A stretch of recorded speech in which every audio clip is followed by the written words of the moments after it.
Balandžio 7 dieną Mažojoje sporto arenoje vyko Prienų rajono savivaldybės ir laikraščio Gyvenimas salės futbolo varžybų skirtų Seimo nario Juozo Palionio atminimui uždarymas.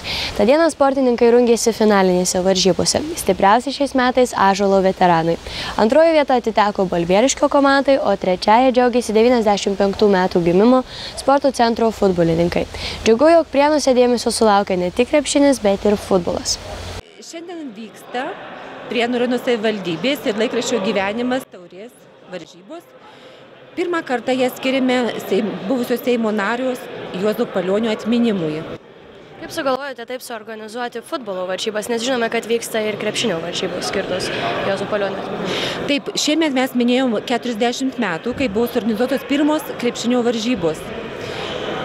Ir pastaraisiais metais, gal 10 metų, po krepšinio varžybų prasidėdavo ir futbolo varžybos, kadangi negalim ignoruoti ir kitų sporto šakų, reikia žmonės pratinti sportuoti ir futbolą, ir tinklinį, ir kitas varžybas.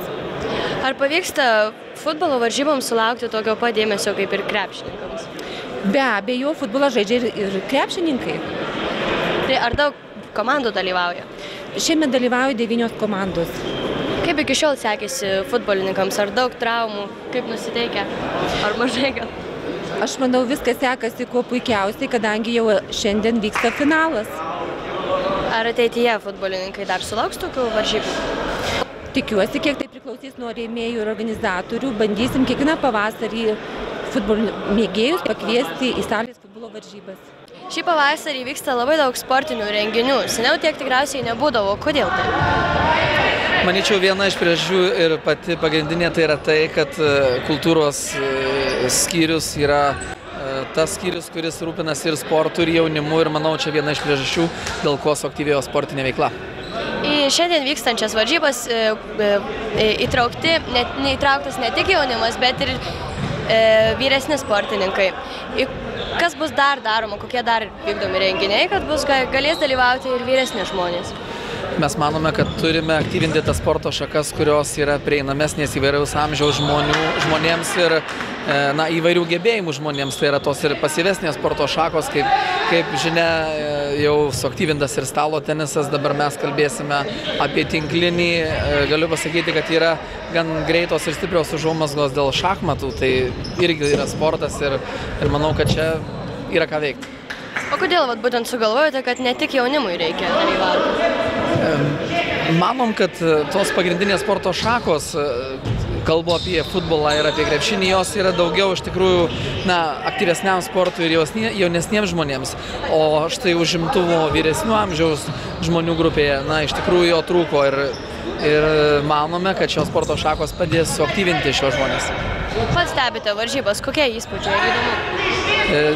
Dvigubas džiaugsmas, nes čia yra finalas ir žaidžia mano kraštiečių žemiečių komanda, tai yra balbieriškiečiai, o salės futbolo varžybose esu gal tik 2. ar 3. kartą ir tai yra be galo malonus reginys, nes tai yra labai greitas sportas, fizinis sportas. Žinome, kad stalo tenisą žaidžiate, o futbolo niekad nebandote? Futbolą esu žaidęs, dabar tiesiog nesu toks greitas ir fiziškai stiprus, kad galėčiau žaisti šį sportą. Krepšinio varžybos vyko naujojoje arenoje. Futbolininkai, kaip matom, šiandien žaidžia senojoje mūsų salėje. Kodėl ir galbūt tai kaip nors keisis ateityje? Taip, tikrai keisis, taiklus pastebėjimas. Manome, kad finalinės varžybos turėtų vykti didžiojoje arenoje. Tiesiog šiek tiek dėl finansų stokos mes dar nespėjome pritaikyti jos futbolo žaidimui. Dar nesam nupirkę tinklų, tiesiog reikia apsaugoti inventorių, žinoma, ir žiūrovus. Tai kai tik padarysime tai, būtinai tos varžybos bus ir naujoje arenoje. Visų pirma, tai sveikinam su pergale. Sakykit, ar sunku buvo pasiekti tokią? Patirtis viską daro. Ar daug treniruojatės jūs kartu visi? 2 kartus į savaitę. Ar sunku, ar futbolininkai nori visi? Ar dažnai jūs dalyvaujate tokiuose varžybose? Dažnai, veteranų, žiemą, vasarą. Kaip jaučiatės dabar, kai jau nugalėjot? Ar svarbi jums šitą pergalę, ar tiesiog eilinį? Pripratę jau mes šią eilinį. Supratau, pripratę. Malonu.